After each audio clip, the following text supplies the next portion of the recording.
the Irish. Good morning. Good morning or noon to all the members of the press and to all the community leaders who are here. As you can see, we have an array of elected officials from the state of Illinois, including Senator Dick Durbin, many state legislators, members of the city council, members of other local units of government. We are gathered here this morning after having attended a religious service smack dab in the middle of this community at St. Agnes Church.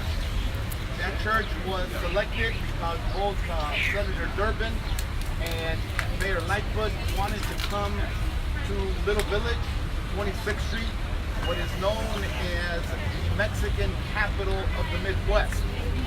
The purpose of being here is to show unity and solidarity during this difficult time of threatened Trump raids in communities like this against people who may be undocumented.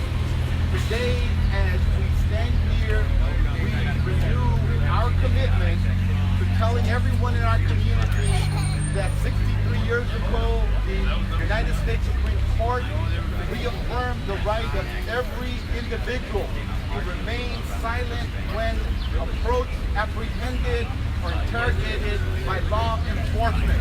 And two, that everyone is innocent until proven guilty.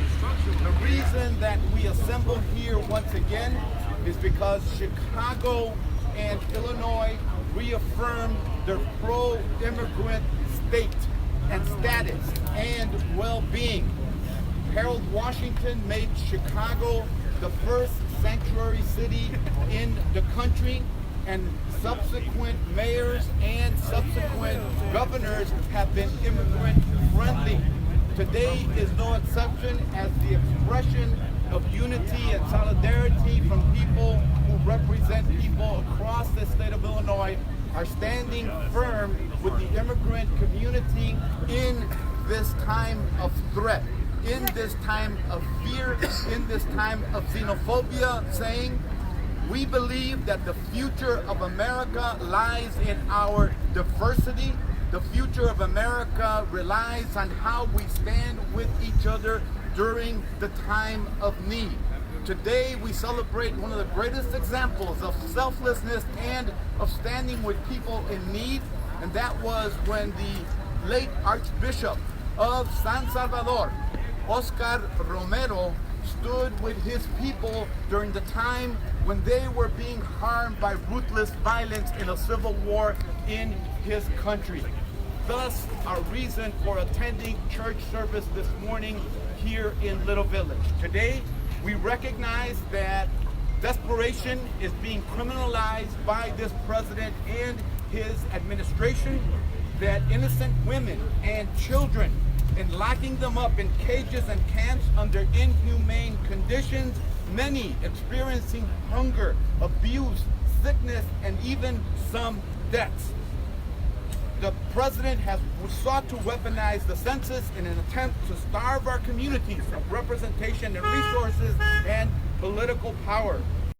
Terrorized and targeted Mexicans, Muslims, African Americans, Asians Americans, and LGBT community and women to drive an agenda of intolerance. Today, he has threatened to unleash a new terror campaign against communities like the one that we are in. We are here to repudiate that, but more important, Losing their protection. Then he turned and said he was going after the children, those who came, toddlers and children, torn away from their parents and lost in a bureaucratic sea. Then he said he was coming after those who were on the border and putting them in cages, which he's done, to the embarrassment and shame of this great country. And now today he has announced through his tweets that he's coming after our neighbors, coming after our families, coming after those we go to church with, those we work with all week long. None of them are safe from this president. But we stand together. Yes, we do today. yes.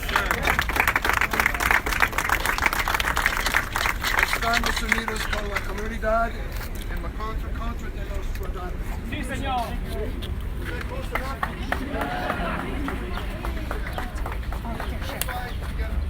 Black, white, and brown across this city, across this state, across this nation.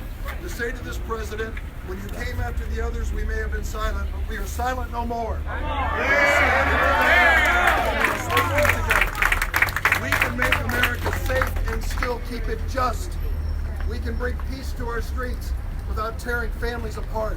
We don't need to put any more children in cages anywhere in the United States of America. It is time for all of us to come together, not just in Little Village, but in every village and town across America with that message. Thank you for standing together today. And to the families in the communities and neighborhoods who may be peeking through the curtains, wondering if this is the day the knock on the door will come, know that we are on your side. We stand by you together.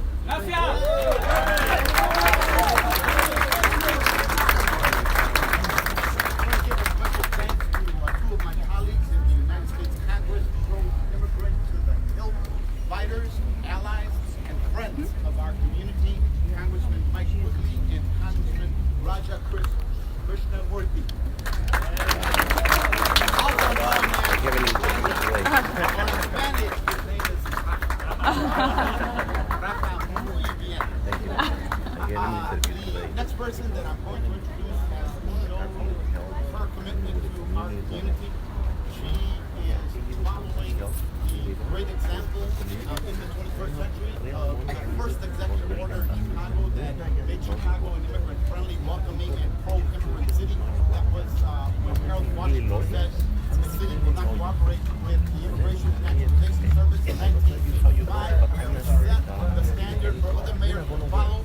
Proud to say that Chicago remains in competition with perhaps only the state of California, the most immigrant-friendly city in the nation, but without a doubt, this administration is committed to protecting immigrants, recognizes their values and contributions to our city and society. Without further ado, the mayor of the city of Chicago, Lori Light. I